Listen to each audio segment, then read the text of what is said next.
Good evening and welcome to Dusty Feet. I trust you had a enjoyable Thanksgiving, I hope, and you enjoyed your time with family and friends.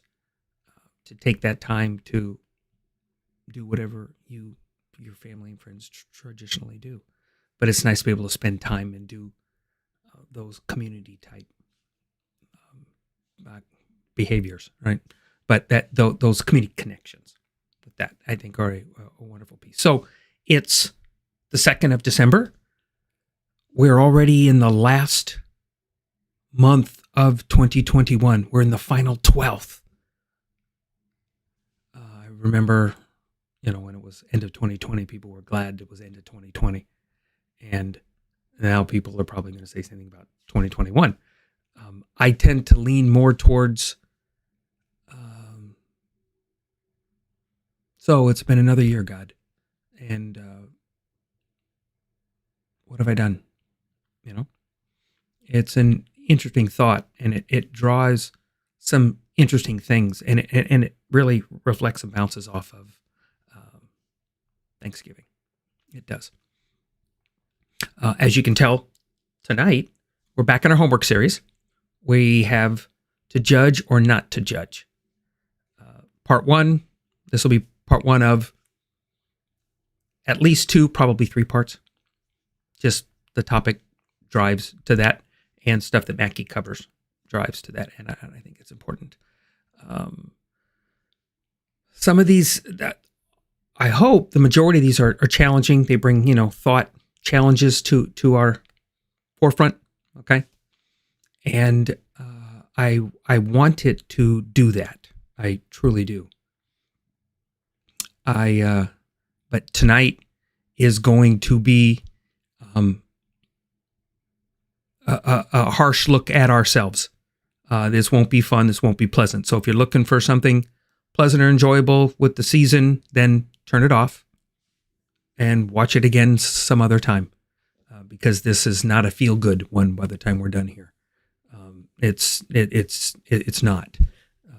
And we'll see where this takes us and where we go with it. But there's so much to look at ourselves here that I think we'll see. The graphic at the end will kind of give us a peek into that anyways. On the website, all those other episodes are here. The ones that are, some are more happy than others, you can go ahead and look at those. Don't forget to subscribe. That just helps the channel grow. That's a cool thing. And Twitter, where we get updates. Like you found out last week that we weren't going to be on, and it came out on Twitter. And the updates they get announced on Thursdays that the next episodes are here. So tonight should be a challenge, and it's just the beginning of covering this topic. But at the same time, it's we're going to start to really challenge our views on things. And I'm going to throw out some ideas about how to think about things from a different perspective. And are you willing to think about those different perspectives and what we think the term and words do and mean, and maybe they do and mean something not the way we're taking them? Is that fair? Right? This will be a fun challenge. And as always on the Dusty Feet, this is a place where we can safely explore the endless ways of God, interconnection of His creation, where belief understandings may be challenged, divine misunderstandings may exist, and traditional teachings might falter as we pursue connection, context, and community with God and each other here in an environment of grace and love. So here we go on the Dusty Feet.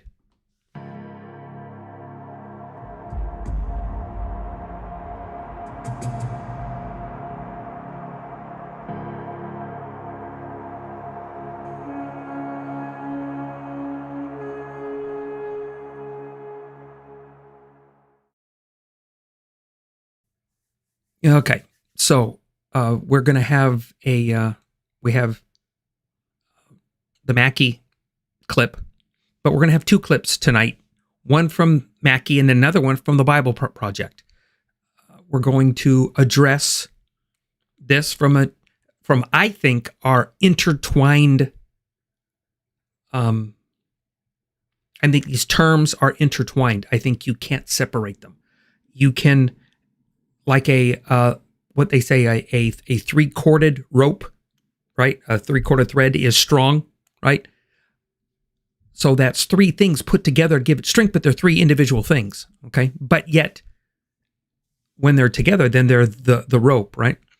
And I think in this one, these two can't be separated, and that's to judge and justice, and how we view these. And I think that's important.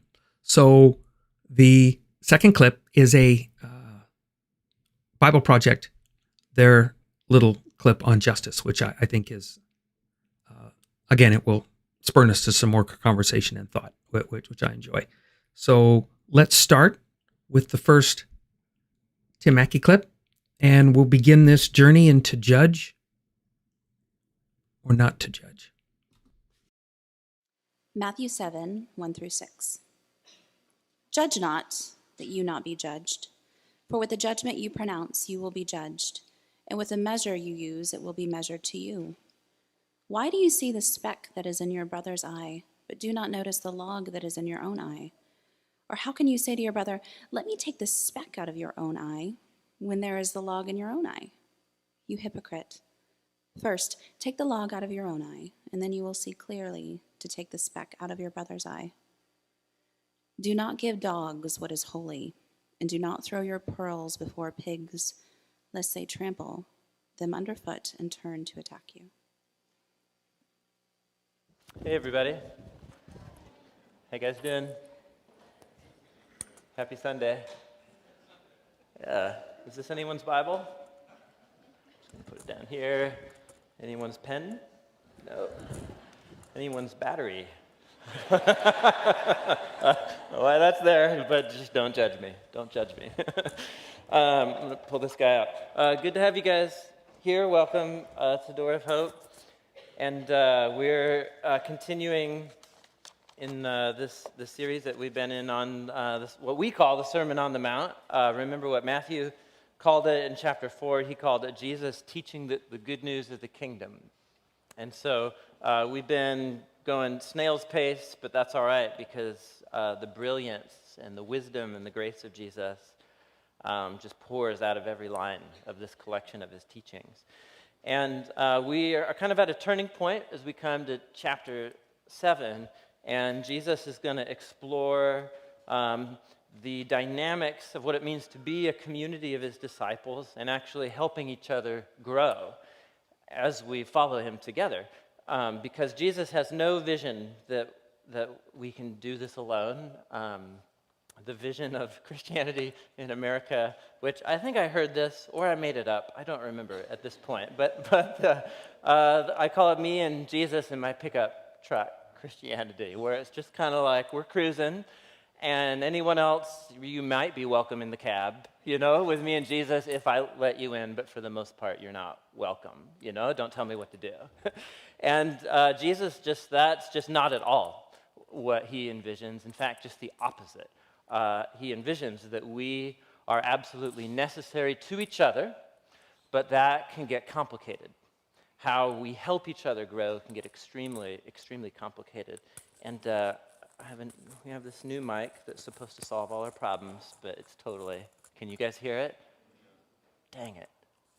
I won't tell you how expensive it was because I don't know. All right, but I feel like it was expensive. Anyway, so, all right. So here we go. This is complicated. And these are familiar words. These are, again, some of those teachings of Jesus that even somebody who's not a Christian has probably heard this line, Didn't Jesus say something about not judging people? And, if you Google it, you can find any number of celebrities in the last 10 years who got caught doing something and then used this line of Jesus to make themselves feel better or something like that in public, like don't judge me or whatever.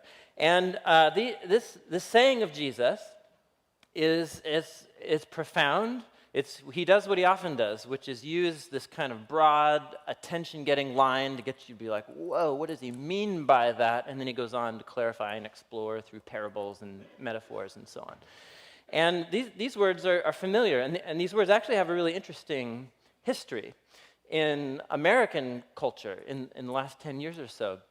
Almost 10 years ago, I think it was about 2006 or 7, the Barna Research Group and the Pew Research Forum, I don't know if you've heard of them, they're large statistic gathering institutions, and they did one of the largest surveys of Christianity and the perception of Christianity in American public life and so on. And so it surveyed tens of thousands of people who self-identify as not being Christians. And so they asked them all kinds of different questions, but one of the questions, and then it kind of made headlines and people wrote books about it and so on, is they had a huge list of words and asked people who are not Christians to pick the top 3 words that describe the Christians that you know. Did you guys hear about this? This is almost 10 years ago now. And so can you guess the top 3? It's not flattering. It's not flattering news report. I'm here to give you. Number 1, judgmental. So looking down on people who don't hold the same whatever moral or religious values. Number 2, hypocritical. They don't actually live by those moral or religious values that they hold other people to. And number 3, anti-gay. So then there's one specific group of people who are targeted for that judgmentalism and hypocrisy and so on. So there you go. Now, here's what's interesting, was the response that generated within kind of the Christian community at large, in the last 10 years. It is because, most of us, we hear those 3 words, and then you think about yourself, and you're like, well, I'm a Christian, right? If you are, right? You may not be, but I think most of us are, who are here, and we would say, like, I don't think that describes me, and then you start to think through, like, the friends, who are Christians. You're like, oh, yeah, there's Uncle so-and-so, like, yeah, he's kind of like that. And you see, like, oh, there's the people on TV, they're kind of like that, but most of the Christians I know are not like that, and maybe that's just living in the Northwest, I'm not sure, but I think most of us, we would say, I don't think that's me or most of my friends. And so immediately we go, so who's being described by those 3 words and those tens of thousands of people who aren't Christians? And where I remember when I read this and read a book about it and so on, the first place that my mind went was towards a minority, a small minority group of people who say they're Christians, and I would think maybe perhaps some of them are by how they act, I'm not sure, but a small vocal minority of people who at least claim to be representing Jesus. They go to public places, and they gain a lot of attention, right? And they're loud, and they wear sandwich boards, and it's not about like the nice, polite people just handing out literature downtown or something. It's like the sandwich boards, God hates this and that kind of person or whatever, and God is sending people to hell and this kind of thing. And, so here's what's interesting, right? So you've got that. That's what comes to my mind when I hear those 3 words. And I think that's not actually most of the Christians that I know. It's a very small group of people. But here's what's interesting, is that what's interesting is to observe what goes on inside of me when I see that small group, that minority group of people representing Jesus or not, how you think about that, right? But when you see them. And my most recent time down at Saturday Market, they cruise down there, in their overalls or whatever, so like the sandwich board, and like again, it's like it's so hateful. It actually comes across as utterly hateful. And so there's the guy doing his thing there with the sandwich board. You're all going to hell. This kind of thing. This was brilliant. There was someone. I don't know their gender. I assume it was a guy dressed in a suit, a really nice suit. And the reason I don't know their gender is because they were wearing a mask. And they were standing right next to the sandwich board guy, like right kind of close next to him, facing him. And what they were wearing was this huge werewolf headpiece. and just like peacefully standing here right next to the sandwich board guy, just like right staring at him. And it's funny. I was like, that's actually really funny, what that person's doing. And I kind of reveled in it personally. I was just like, yeah, like that guy deserves that, And in my heart, upon reflection, I was surprised at how I felt towards sandwich board guy. I totally judged that dude. Like, I judged him up and down, you know? I'm just like, backwards, head in the sand, don't you get, like, how to relate to people in a normal, healthy way? You know, all these things. And the reason why I'm sharing this is because this backlash of like, okay, so there's judgmental, hypocritical, anti-gay Christians or whatever, we think that's a small minority, but so what do? Instead of, like, we don't even think about judging people who aren't Christians, what we judge is other Christians. Christians judge other Christians way more intensely and way more, in a rude manner than anybody. You know what I'm saying? Like, Christians are horrible to other Christians, especially other Christians that they disagree with in terms of theology or church practice and so on. We just eat each other alive. And so Jesus knows this. He knows this. He knows that there's something in us that creates this posture of arrogance towards others and ignorance towards ourselves. But yet at the same time, it's precisely broken, screwed up people like us that he's trying to bring together around the message of the kingdom to help each other grow, which means it's going to create mess and it's going to create conflict because we actually judge each other in more harsh ways than we do anyone outside the Christian community. And so this is why these words are so important for us. Notice that Jesus doesn't end this teaching by saying, therefore, don't have hard conversations with each other and just kind of walk away if it gets difficult. Jesus ends this teaching by actually encouraging us to move towards each other, but only after we've done some serious self-reflection and self-examination. He knows it's messy, and it is messy, because we're all judgmental. If you don't think you're judgmental, just ask yourself how you think about and perceive people who you do think are judgmental. And you judge them, right? You're like, I hate bigots. Right? You're like, wait a minute, don't you get that? All right, so, right? So we're all like this. We go into a room, what Jesus is getting at here, and we'll explore this more, he's not just talking about judging in the sense of looking at someone's behavior, weighing that decision in light of your own moral compass and saying like, yeah, I think that's a wrong decision. I don't think that's the right thing to do. He's not talking about that. He's talking about something more, something that we do or think towards others in the way that infects our relationships, that's corrosive, it's destructive. And it's that something more that he's getting at here. And we all do it. We all do it, right? We observe someone's behavior, we observe their appearance, and somehow we dehumanize them, which is so much of what Jesus is criticizing in the Sermon on the Mount, is the ways that we don't love our neighbor in charitable ways in how we relate to each other. And so we see someone's behavior or appearance, and instead of recognizing their complexity as a human, instead of seeing their dignity, whether you like them or not, their dignity as an divine image-bearing human being, we strip all that complexity away and we define them by the choice or the behavior that we disagree with. And then they're that person. And we're like, oh, I know who they are, And we've kind of sized them up, and then we've assigned them to a category. They're this kind of person. And then we even go a next step, and we're like, and surely God agrees with me about my opinion of this person. And that's what Jesus is getting at here. He just says, not in the kingdom of my disciples. That's not how I operate towards each other. Not in the kingdom of my disciples. Not the way they work towards each other. So I wrote this down. This hit me. I've listened to this multiple times. And it got, when he was talking about Christianity, I like to call it churchanity because I think it's a larger bracket setup. But if I understand conventional Christian doctrinal stances and live by them, then why is this even important? Since I'm fully forgiven and have no judgment, I'm fully forgiven and all will be good in the end. So why is this a deal? In other words, I get this. In other words, there is a certain theological doctrine you're going to get. Why is this even important? Okay. Which confuses the outside looking in. And you started to mention that, and we'll get there in this conversation. So it's one of those where, okay, well, I don't agree with that. Say, okay, good. So we're starting to think and broaden that out a little bit and say some things in what we do is important. How do we deal with that? How do we deal with those things?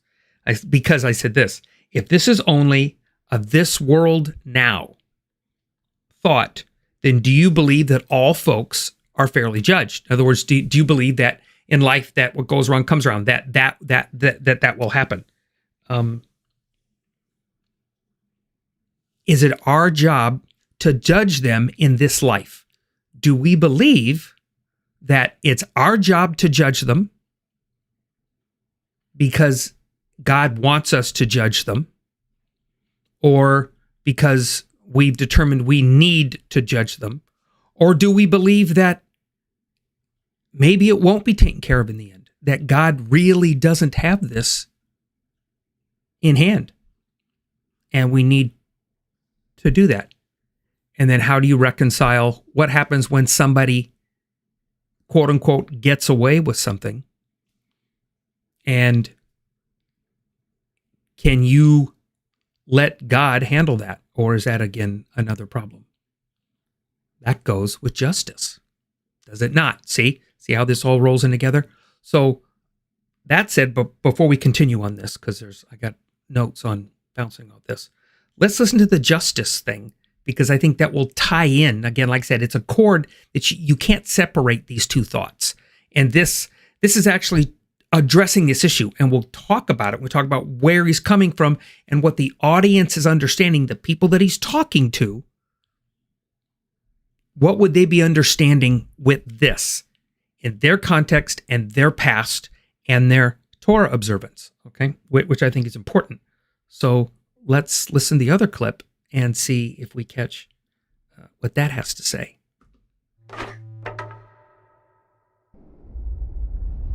If you were a praying mantis, it would be socially acceptable to devour your mate. And if you're a honey badger, you have no regard for other animals. You don't care. If you're a panda with twins, it's normal to abandon one to take care of the other. But if humans do any of these things, we would call it wrong, unfair, or unjust. Yeah, why is that? Why do humans care so much about justice? Well, the Bible has a fascinating response to that question. On page 1, humans are set apart from all other creatures as the image of God. Yeah, God's representatives who rule the world by his definition of good and evil. And this identity, it's the bedrock of the Bible's view of justice. All humans are equal before God and have the right to be treated with dignity and fairness no matter who you are. And that would be nice if we all did that. But we know how the world really works. And the Bible addresses that too. It shows how we are constantly redefining good and evil to our own advantage at the expense of others. Yeah, self-preservation. And the weaker someone is, the easier it is to take advantage of them. And so in the biblical story, we see this happening on a personal level, but also in families, and then in communities, and in whole civilizations that create injustice, especially towards the vulnerable. But the story doesn't end there. Out of this whole mess, God chose a man named Abraham to start a new kind of family. Specifically, Abraham was to teach his family to keep the way of the Lord by doing righteousness and justice. Yeah, doing righteousness, that's a Bible word I don't really use, but what comes to mind is being a good person. But what does that even mean, being good? The biblical Hebrew word for righteousness is tzedakah, and it's more specific. It's an ethical standard that refers to right relationships between people. It's about treating others as the image of God, With the God-given dignity they deserve. And this word justice, it's the Hebrew word mishpat. It can refer to retributive justice. Like if I steal something, I pay the consequences. Exactly. Yet most often in the Bible, mishpat refers to restorative justice. It means going a step further, actually seeking out vulnerable people who are being taken advantage of and helping them. Yeah, some people call this charity. But mishpat involves way more. It means taking steps to advocate for the vulnerable and changing social structures to prevent injustice. So justice and righteousness are about a radical, selfless way of life. Yeah, and you find this idea all over the Bible. Like here, in the book of Proverbs, what does it mean to bring about just righteousness? Open your mouth for those who can't speak for themselves. And what do these words mean for the prophets, like Jeremiah? Rescue the disadvantaged and don't tolerate oppression or violence against the immigrant, the orphan, and the widow. And like here, look in the book of Psalms. The Lord God upholds justice for the oppressed, gives food to the hungry, and sets the prisoner free. But he thwarts the way of the wicked. Whoa, he thwarts the wicked? Yeah, in Hebrew, the word wicked is rasha. It means guilty or in the wrong. It refers to someone who mistreats another human, ignoring their dignity as an image of God. So justice and righteousness is a big deal to God. Yes, it's what Abraham's family, the Israelites, were to be all about. They ended up as immigrant slaves being oppressed unjustly in Egypt. And so God confronted Egypt's evil, declaring them to be rasha, guilty of injustice. And so he rescued Israel. But the tragic irony of the Old Testament story is that these redeemed people went on to commit the same acts of injustice against the vulnerable. And so God sent prophets who declared Israel guilty. But they weren't the only ones. There's injustice everywhere. Yeah, some people actively perpetrate injustice. Others receive benefits or privileges from unjust social structures they take for granted. And sadly, history has shown that when the oppressed gain power, they often become oppressors themselves. So we all participate in injustice, actively or passively, even unintentionally. We're all the guilty ones. And so this is the surprising message of the biblical story. God's response to humanity's legacy of injustice is to give us a gift, the life of Jesus. He did righteousness and justice, and yet he died on behalf of the guilty. But then God declared Jesus to be the righteous one when he rose from the dead. And so now Jesus offers his life to the guilty so that they too can be declared righteous before God, not because of anything they've done, but because of what Jesus did for them. The earliest followers of Jesus experienced this righteousness from God, not just as a new status, but as a power that changed their lives and compelled them to act in surprising new ways. Yeah, if God declared someone righteous when they didn't deserve it, the only reasonable response is to go and seek righteousness and justice for others. This is a radical way of life, and it's not always convenient or easy. It's courageously making other people's problems my problems. This is what Jesus meant by loving your neighbor as yourself. It's about a lifetime commitment fueled by the words of the ancient prophet Micah. God has told you, humans, what is good, and what the Lord requires of you is to do justice, to love mercy, and to walk humbly with your God.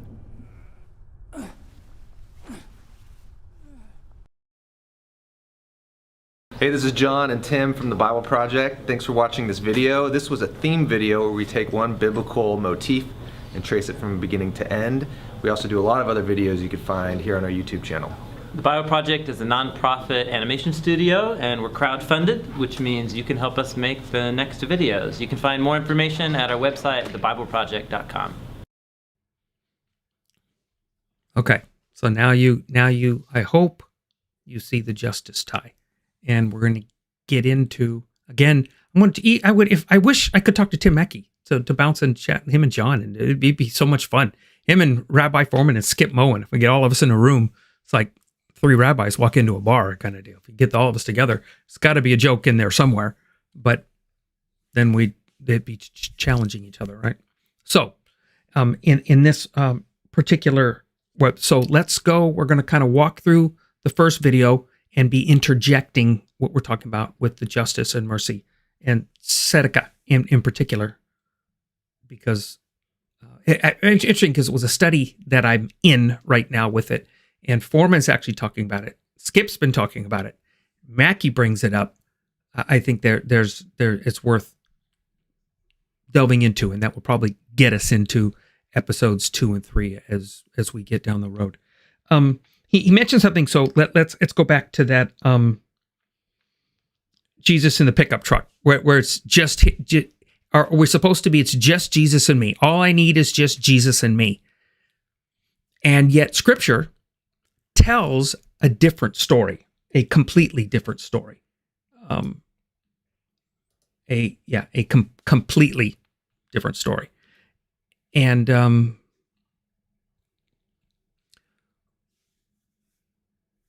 we need to really look at that and really see it and be willing to look at ourselves in that story and see how we go. So in judging, so in judging, and then I put a parentheses and I wrote, and we will debate even if this should be, but let's just walk down this path just a bit, even ... We'll follow this. So is twofold. So one is you're supposed to do what I think you're supposed to do. That's one. And the other side would be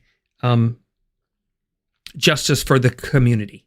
Okay? Whatever justice for the community would look like, because that could possibly be something that I don't agree with, right? So in those things, we have to think. So which one is Jesus addressing here? Which one? Or is he addressing both? Or is he addressing neither? I don't know. We'll walk through this.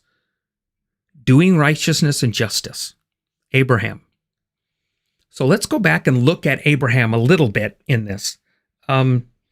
Because God said through Abraham, it was the promise of a community, right? A community so large that stars in the sky, sand in the desert, right? A huge, huge community that is supposed to impact and do these things, okay? So I look back at Abraham and you say, okay, and in a Foreman study I'm in, he mentions this, that Abraham has this, and he exhibits this righteousness and justice. And where does he get this vision of justice? And it's interesting because he's talking about Sodom and Gomorrah, okay? And he's specifically talking about when they're going to get Lot out of there. Abraham's going in. And this story is totally in today's Christianity piece. This argument does not happen from the church. It doesn't happen. And yet God says, this is a marker, a hallmark of my kingdom and community. This is where it gets ugly, people. This is where it gets, because you're looking at the story, and this should be us. He stops and says, and has this debate with God about not destroying them, if just a few. And he negotiates with God to park this down. And one of the comments Foreman made in this group was that, where did Abraham even get this thought process when he was thinking and doing this? And I thought it was an interesting piece, because was this a unique thought? Was this a pick? Was it something, because so much of what we do comes from who we are or where we've been. And then you remember that Abraham, in his time before, had come across, and we see him come across in this vicinity of story, Melchizedek.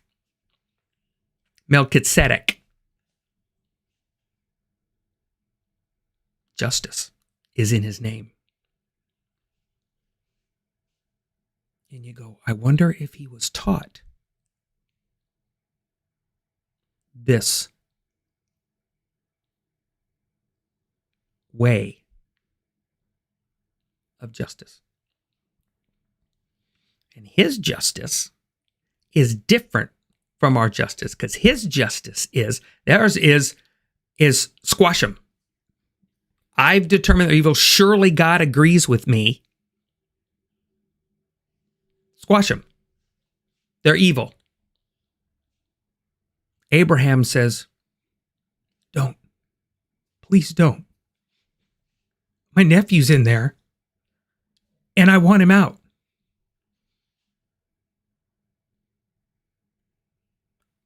We think justice. I think we have a perverted thought of justice. I think we have this view. We've created this Greek thought of what justice is and not what God's part of justice is, that we're looking at it not from God's perspective of doing right, doing what you're supposed to do in the just way of doing it. So when these people are sitting at the feet of Jesus, he starts talking about this, They go back to Abraham. Remember, this is their story and their history. It should be our story and our history. And it takes them back to the father Abraham and what his vision of justice is. And it's an interesting challenge because that's not what we want. Now, if you go through the instructions they were given, like the doing right and doing just, they were given a set of instructions. Ways to have this community interact. Ways to have this community do right and do just. Okay? And in this, that whole breakdown, I know it's one of those where a lot of people, that's the Old Testament, right? But if you take the chance to go through the Hebrew scriptures and go back and read it, try to look at it with a fresh set of eyes and read it and look about what the instructions that they give and the people that they give it to. Because not only do they have the instructions of what they're supposed to do, but they have a group of people set apart to be in that community, in that structure, in that community that God has ordained, created, shaped, right? He's doing this, going, there's people in there called judges. And their job is to take the resolution between these two and mitigate that. The higher level, different things the priests handled, judges handled other things. When there's different things going on in this. And we addressed those roles briefly in our series that we had on God on Trial. Okay?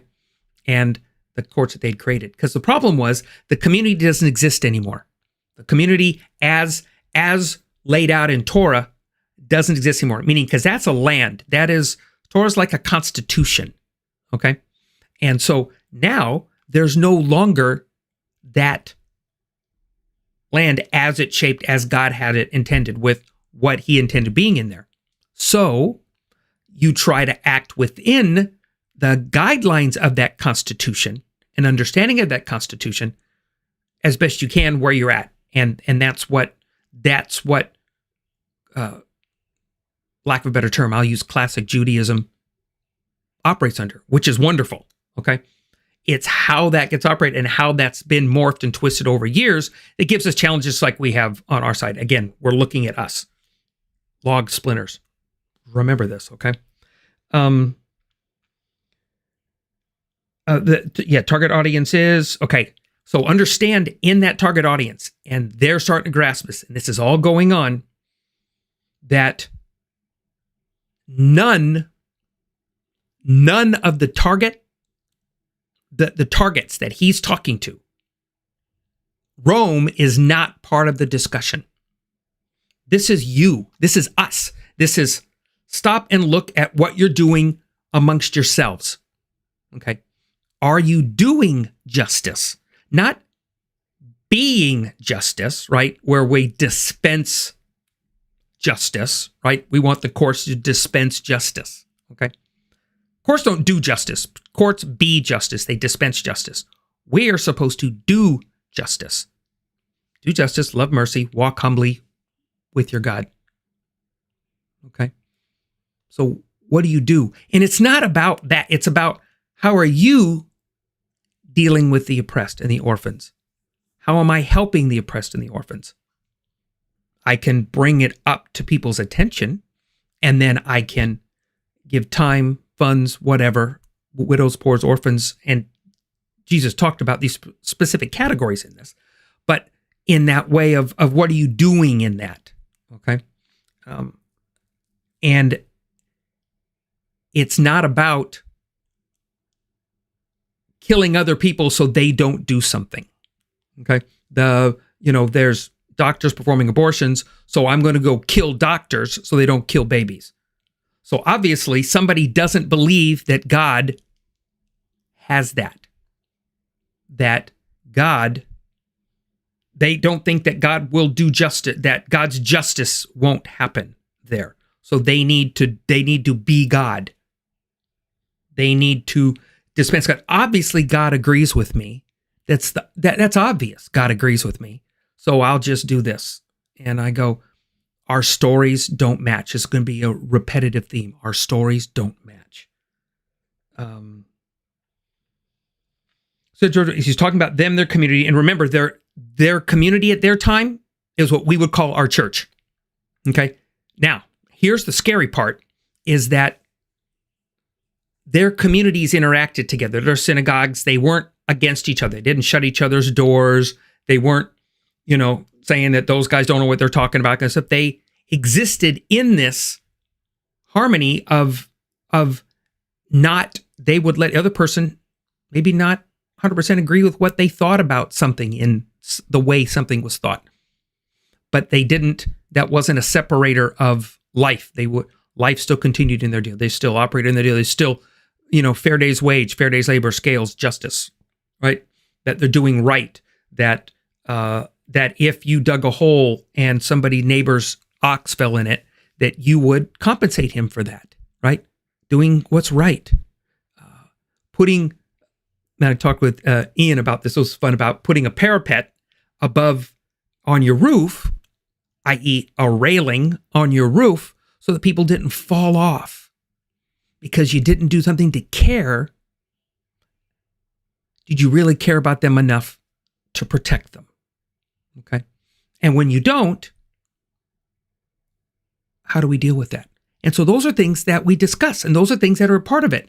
And this is the kind of justice that Abraham's talking about. Abraham pushes it even further, right? When he goes and does that. In the war that happens later with the 4 versus 5 kings scenario, and Abraham goes in there, Abraham is only in that muck because of Lot. It's the only reason he's there. And God helps them side with, and it goes Abraham's way. Okay. But the only reason Abraham's there is for Lot. It's not, if Lot's not there and that other battle he took and grabbed and did what he did, Abraham is not involved. That would be God's to handle. Lot is his. Justice, mercy. And Lot is his.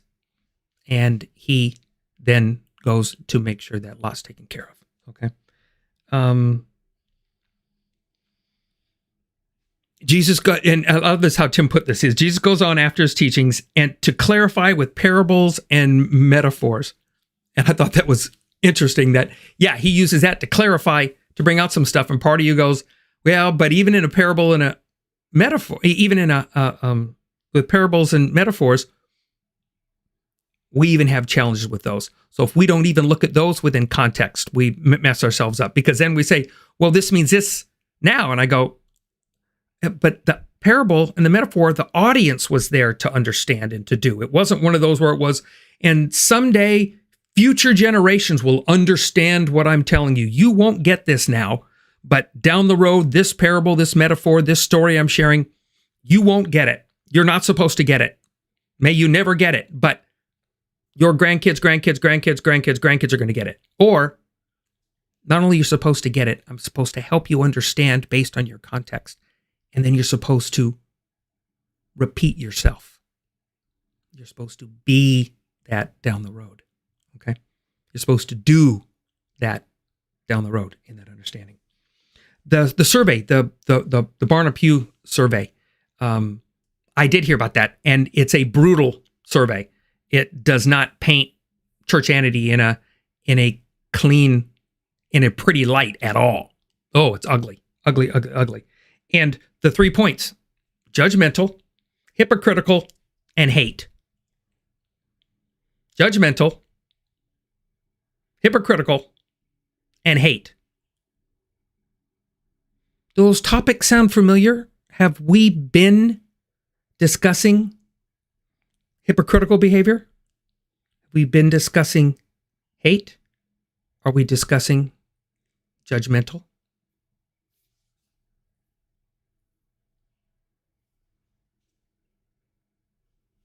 This is not a good picture for us. This is not a good picture for us at all. did Jesus have any of these issues with these categories? Cataclysmic failure. I've heard it said that the church has replaced Israel because they were failures, and so they're there to do it right, whatever that means. And I go, that is about as hypocritical a statement as you can possibly get. And it's dangerous. And it's dangerous because it tends to replicate itself. And when it does, it creates the issues we're having to deal with this. Okay. And he mentioned, is this a minority? Remember, he talked about this outlook and look in. Is this a minority look? And I really had to think about that. I really had to take a deep breath and go, is that really accurate in that? And I'm not. I think it's a larger number than we want to admit.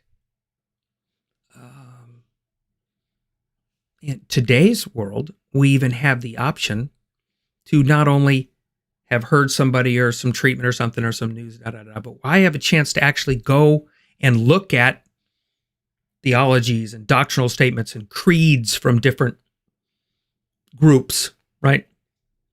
Catholic, Anglican, Roman Catholic, Protestant, pick a denomination.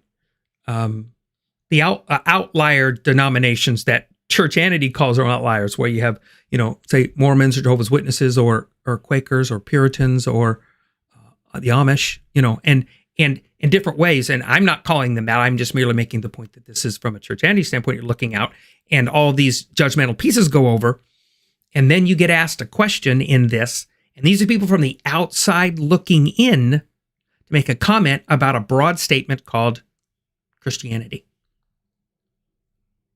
Churchianity. And you go, maybe it's not as narrow a group as you think. And maybe it has more merit than we want to admit. And then we're not even getting in yet, and we will eventually, I hope, get into how do we change that. But it's muddy.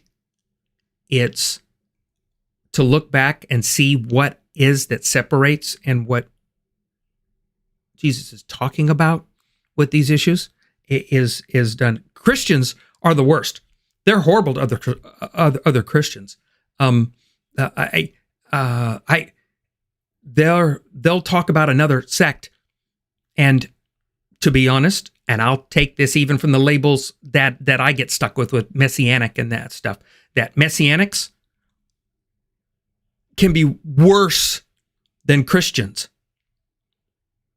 Yeah. And it's ugly. And if that just probably offended you, you probably turned it off. So you didn't even hear this statement. Because if we can't look at that log, worse. And so then when you're looked at from the outside, as a soccer referee, okay, and in my time as a ref, I actually asked these questions to get feedback. But you ask, I don't care what I think of myself as a ref. I don't care about and aside from the emotion of a game, a particular event, team wins, team loses, yada, yada, yada. To go back and look and ask people that you're serving, because I think referees forget that our job is to serve the game, to serve the people in the game, to keep players safe, to understand the guidelines of the community, i.e. the soccer game, and then to apply them justly and fairly, right? To try to make the right decision. I've said this about soccer. It's a microcosm of life. But don't think about what you think about yourself. Because yes, Chef, are you a good referee? Oh, I'm a decent, that kind of deal. You go, What do other people think? Are you willing to put out there and ask people, what do you think of me as a? And I did that. And I got some constructive feedback. Okay. Are we willing to do that with our lives? Are we willing to start with, like, how do you, that whole thing about getting a log out of your eye, right? I get my log out before I can look at somebody else's splinter. And so I need to ask the question, can the community help me get the log out of my eye?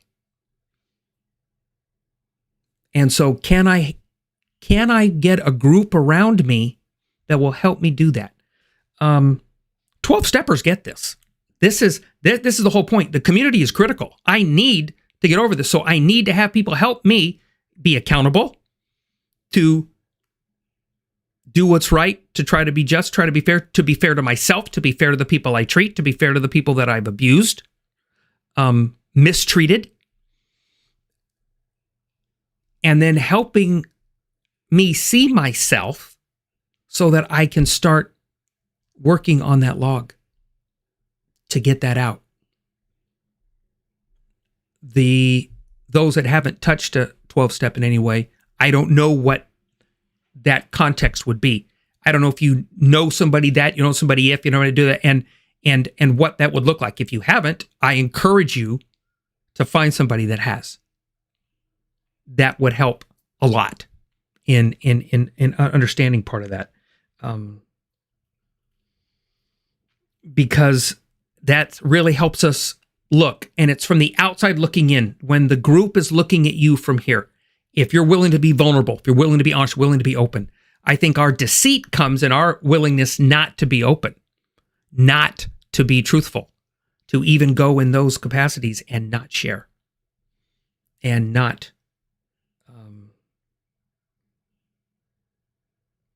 open up, be vulnerable. I think we don't think that vulnerability and accountability is related to justice and righteousness. And Jesus is saying it is. Very much so. And his life lived that way. The disciples' lives lived that way. If you think that being a Christian is going to get so that God is going to make it better for you, okay, God's going to make it better for you. Take away problems, do this, solve this, heal you, do this. Those things can happen. They're selective and they're important. And it's for community and individual growth. Okay? But God lets nature be. The rain falls on the just and the unjust, right?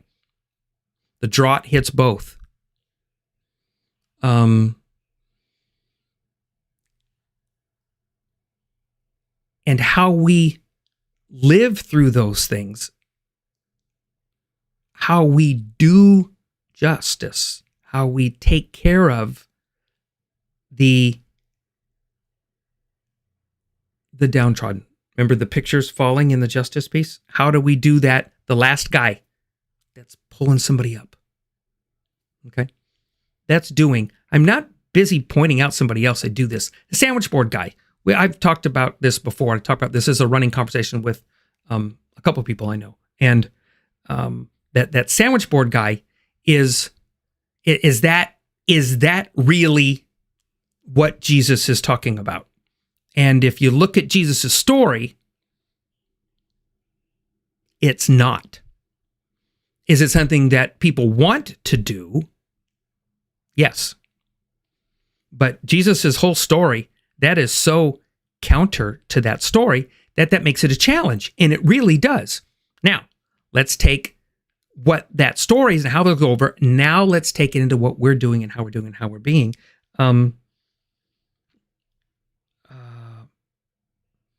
So we want to go judging others.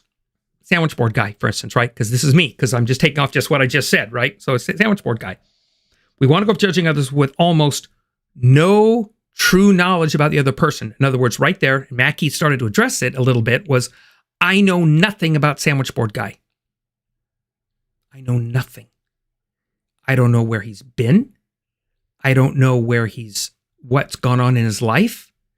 I know zero about him. And I'm going to size him up and tell God, go ahead, punish him. Okay? Because I don't think it's good or whatever. Or do I have the guts to get to know Sandwich Board Guy and find out? And maybe he has a way of thinking I need to think about. And maybe we need to talk together, to relate, to share, to grow. But I need to take the time to get to know them. We see this constantly with Jesus's setup and how this plays out. Now, these people are in this community, the target audience that he's talking about. This particular group is struggling with a couple of things. Don't forget, we're not talking about Rome here. This is where, right, we have this piece, and Jesus' life plays this out, where they start getting very judgmental about looking at people. They want to be able to judge who's good and who's bad in this scenario. And Jesus is going, that's not your business. That's not your business. That's God's business. That's my Father's business, not mine. Okay? That's not what we're doing here. Okay? We're to love regardless, and then live a life that treats them justly and righteously, and let God take care of this stuff. Let my example be that. We see that with not only with Zacchaeus, the woman at the well. We have these interactions with people, right? But we have parables like the feasts and the bridegroom at the feast, and the feast coming over, and who do you invite? And you invite, and the select people said we don't want to be there, so he said invite everybody. And then in real life, he had people at these feasts. Mackie talks about these wonderful parties and feasts that Jesus threw, and the religious hierarchy at the time was going, how dare you spend time with these people? How dare you spend time with these people? So I'm saying, how dare we spend time with those people?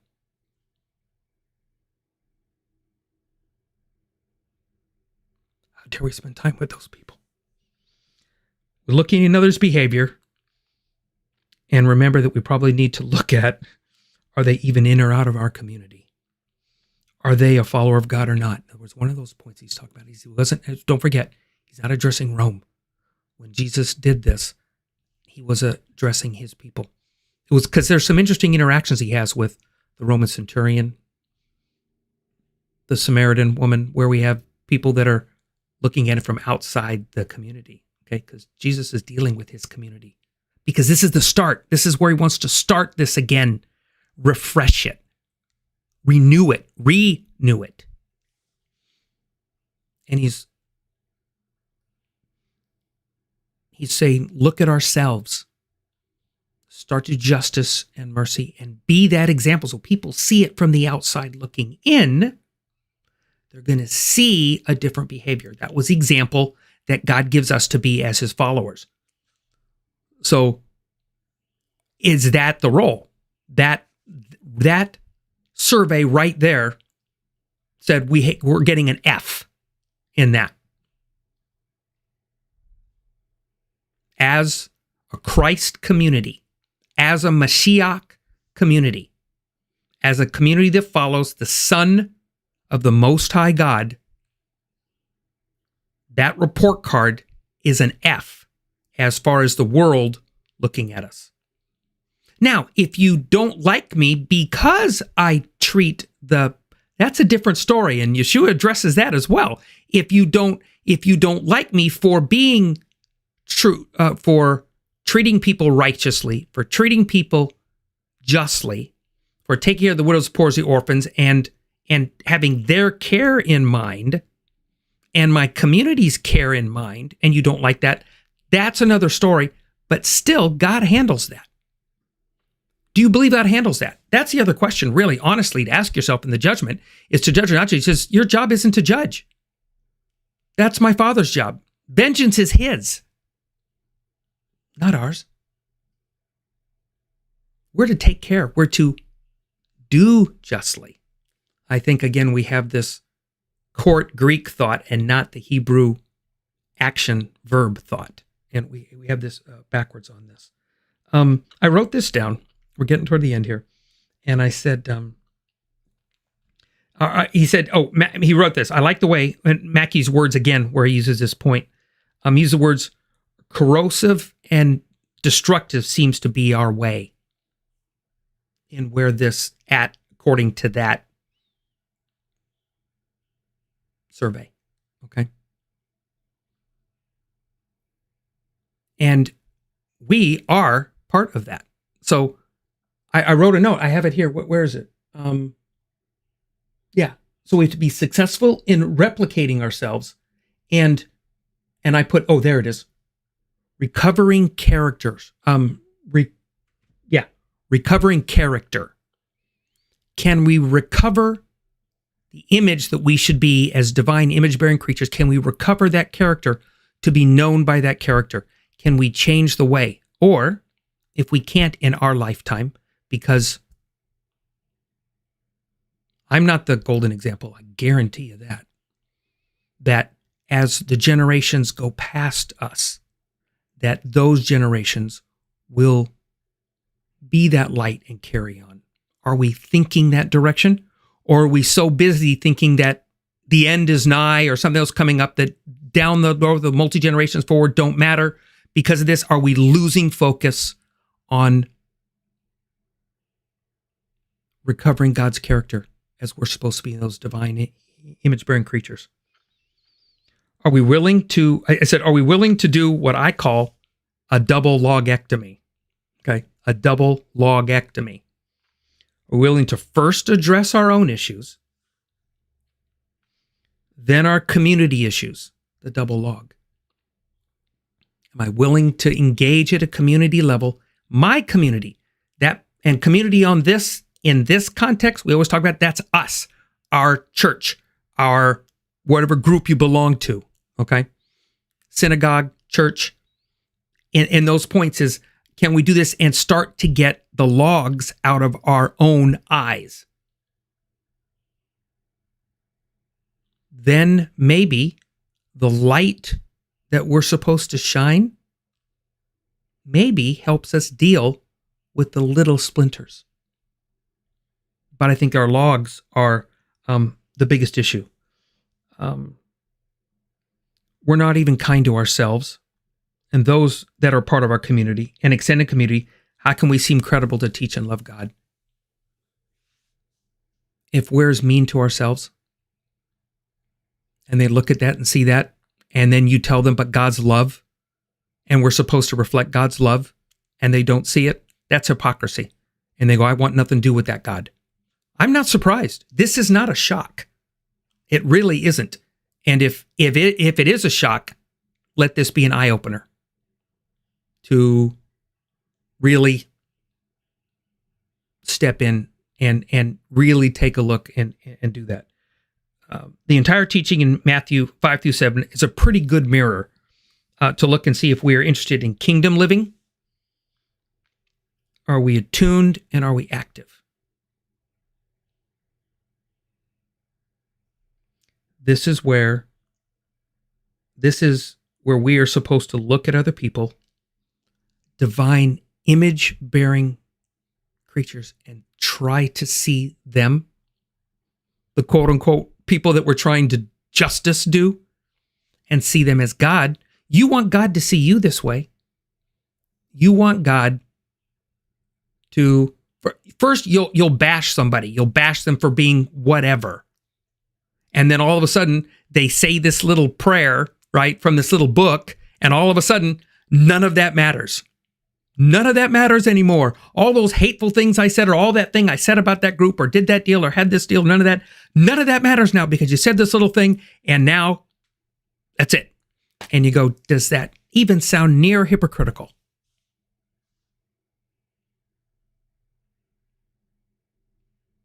And you wonder why that Barna Pew survey comes back with those answers. That's a shakeup of the church, and that's why people are leaving the church. I'm not convinced they're leaving God. I'm not convinced they're leaving God. I've started really to look and see outside of that lens. And I think they're looking for him. And I think we have the opportunity, if we do justly, love mercy, walk humbly with our God, that maybe it'll turn ahead to somebody to ask a question. And you can share your life. And then maybe if you get close enough to them, you can ask them, help me get the log out of my eye. Here's a point to ponder. This will be a little bit of a joke, but it ends it on a lighter note. It's a picture. I mentioned it at the very, very beginning. Me on the way to get the speck out of somebody else's eye. And you know when I saw this? Today on Facebook. Crazy as it sounds. Help me get the log out of my eyes. Because I so don't want to judge. I so want to love the way God wants us to love. I so want to see people as image-bearing creations that he breathed life into, that he granted life to. May I be a blessing to them and not a curse. Do justly, love mercy, walk humbly with my God. Thanks for being with us tonight on the Dusty Feet.